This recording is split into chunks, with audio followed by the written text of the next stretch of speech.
I mean, I think it's really interesting to collect user data from our area to make decisions locally, but do you, I mean, like they looked at user data as well as at impacts on wildlife. Do we have anything going in the valley looking at impacts on wildlife of any shape or size? Like not, I mean, the fuzzy carnivores are great, but I think there's also a lot of smaller creatures that sometimes get overlooked. So do we have anything going? I don't know of anything specific to winter. Yeah. Beyond, and Brandon might speak to this, I guess, in terms of what CPW is doing and in their work, but sort of large-scale winter wildlife projects, I don't know of any current research. It's just personally, like, in answer to your original question, what kind of research would help inform our decision-making, like, that's a really important value for me. Mm-hmm. And so where we recreate is great, but how are we impacting the environment around us, I think is, for me personally, very important. And so to look, it's, I really, that's the kind of research I'd like to see so that we can understand how we are impacting our environment.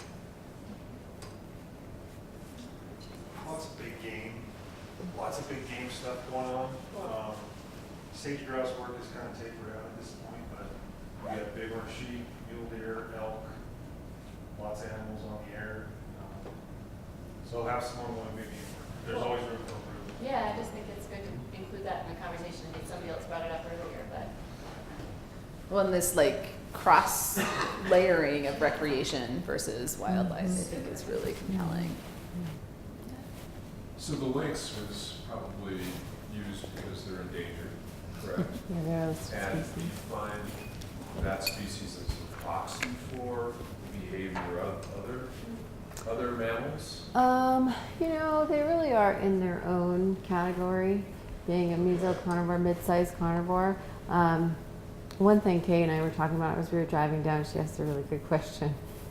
We really should have coupled the study with a prey study to go along with it, because I think prey species probably are a little bit more sensitive to the human dimension piece than lynx. I think they're able to adapt a little easier than some of the smaller mammals.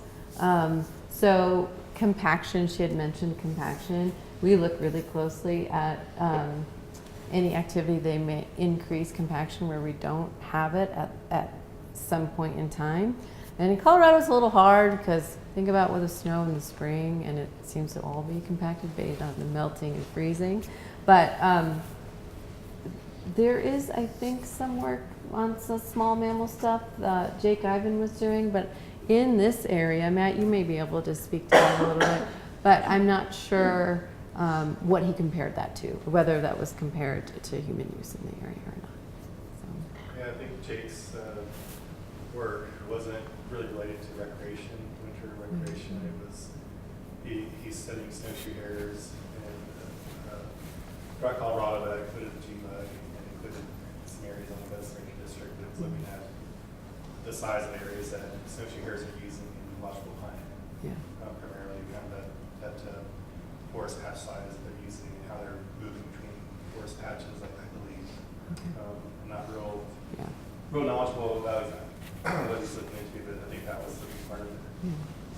So, but yeah, I mean, to answer your question, we could project out a little bit away how it may impact another animal, but it's a really unique data set collected primarily for that species. So it's kind of hard to substitute. Is the population stable? I believe it is in Colorado. So I've been up in Montana for a few years and I just got back to Colorado, and I know that CPW is doing some non-invasive monitoring, but what I've heard, the numbers have been pretty stable over the last few years. So yeah, it's good. I just want to thank you for putting this all together and for continuing the program. I think that if this winter continues how it started, and it's a snowier winter, I suspect the numbers are going to be, quite a bit different than, say, last year, which was a pretty clean winter. So it's great that, that it's kind of ongoing, because I think that's what it takes to get a real true picture of what goes on. It took us by surprise. We're like trying to get our batteries in the cameras yesterday in my office because we're like, it's snowing, we gotta get cameras out. Zach, go ahead. Did you guys use any low snow contingency planning for snowpack, and if not, do you see that being used in the future? Yes.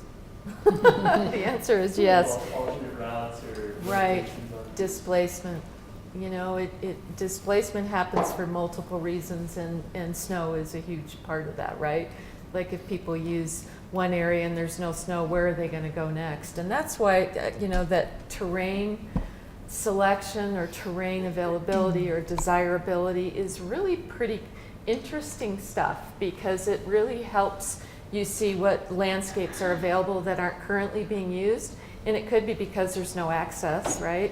There's no trailhead, or it's way back in the backcountry, or, you know, it's 2 ranges behind, you know, or far away.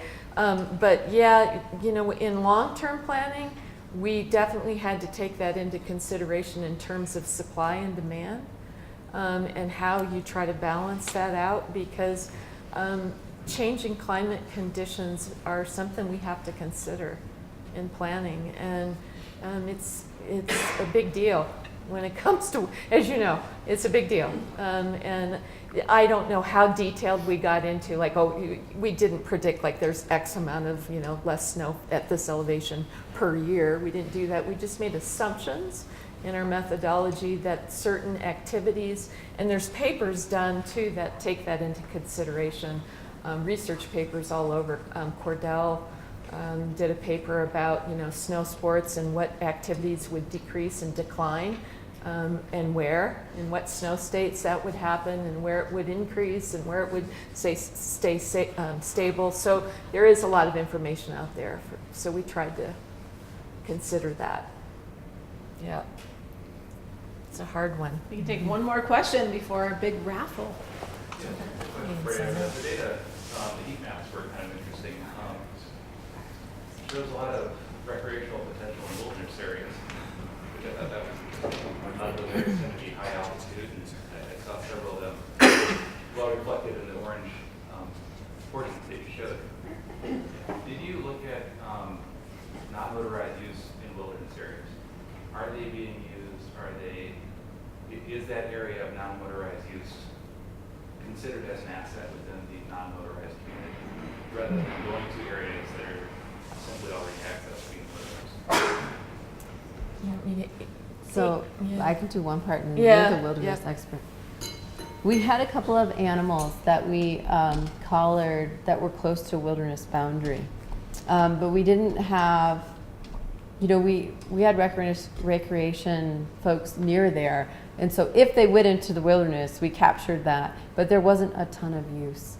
We didn't seek that out as a separate category to collect data for. If they happen to go into the wilderness, which is pretty easy off the I-70 corridor to get up in that area, then we captured that track, but it wasn't, it's a good area to investigate a little bit further, but we didn't. And down in the San Juans, in the Weymouth, there was some wilderness use, and there was some motorized use pretty close to it. And so, but we had non-motorized use mostly captured in there. So, yeah. Because often in travel planning, we see the wilderness areas assumed off the table of already closed law, and then we focus on the remaining balance of inventoryable land. Yeah, outside of And wilderness. as users, we really see that all the land is part of that inventory. We need to consider not just the remaining non-wilderness portions. Yes, yes, and to your question, you know, we definitely considered non-motorized use in it, because a lot of our wilderness areas are really butt right up to urban. So Eagle's Nest, as example, right out of Dillon, is really close. There's a lot of trailheads very close and accessible to big subdivisions and to the town. We have a lot of non-motorized winter activities occurring there. So with the travel rule, the funny thing about the travel rule, though, of course, is it just maps motorized, right? And for winter, unless it's a groomed system, which wouldn't happen in wilderness, we don't map. We have open areas, but like I said, there's no exclusions for people for non-mechanized activities in the winter. So essentially, people go where there's trails in the summer, right? Because it's the easiest way to travel, the path of least resistance. So we have a lot of trailheads into wilderness that definitely get a lot of non-motorized use in the winter. And so if you're asking if we consider that as part of our supply, is that what you were asking? Yeah, I mean, Uh-huh. I wear a couple different hats, Bridget knows that, but from a motorized point of view, when we're doing travel management, we look at the inventory that is already non-wilderness, how we split up the remaining balance. Mhm. As a skier, we look at the wilderness areas as recreation eligible. As a motorized user, we don't have that luxury, that opportunity. Right. It's interesting how that factored into your plan. Yeah, and to be honest, in a lot of areas, wilderness areas, to your point, they become kind of exclusion zones for winter use, and most of that is because they're not accessible.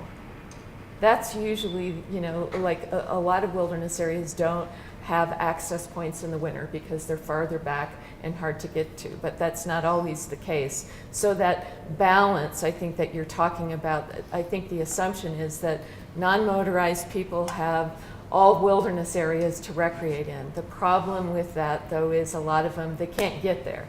So travel planning comes back to those access points, portals and access points that Liz was pointing out. It really is, of course, what dictates what happens where. But it also is very unique to each forest, because like the Eagle's Nest and Holy Cross, we have trailheads that people are on all winter long. Did you, sorry, quick follow-up, did you find any areas where you applied a management policy expecting a certain result, based on your data that you collected, found that that policy may not actually be occurring the way you suspected? Let's say there was an area that was restricted from motorized travel, and you track people with GPSs, or those types of things, and said, we really tend to follow this one great route, this entire region, give them your claim as motorized eligible, because it's not really being used in the way that originally the restriction envisioned. Yeah, I can answer that. Yep. So, Okay. Yeah. So Vail Pass Winter Recreation Area, it's a 50,000 acre designation, about. And before I did this study, I was working with a lot of outfitter guides up there, and we assumed, it was the compaction question. We considered that whole area compacted. But I knew there was no way that that whole area was compacted. And so when we started to run GPS units and get tracks, and granted, this is just a small percentage of the total number of people that recreate there, but the patterns were the same from the samples that we were going. So what it really illustrated was that there was a much smaller proportion of that actually a recreation footprint.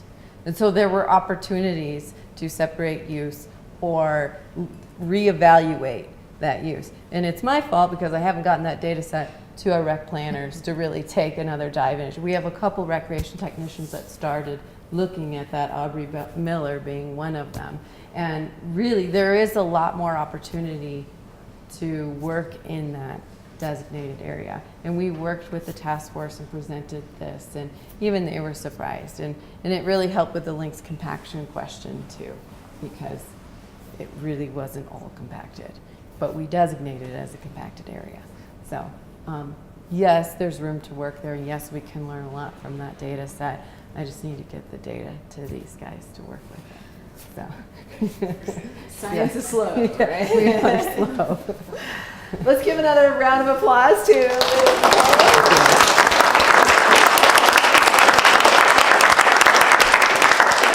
Just a reminder that next week is our last in our 4-part series. We will be inviting representatives from several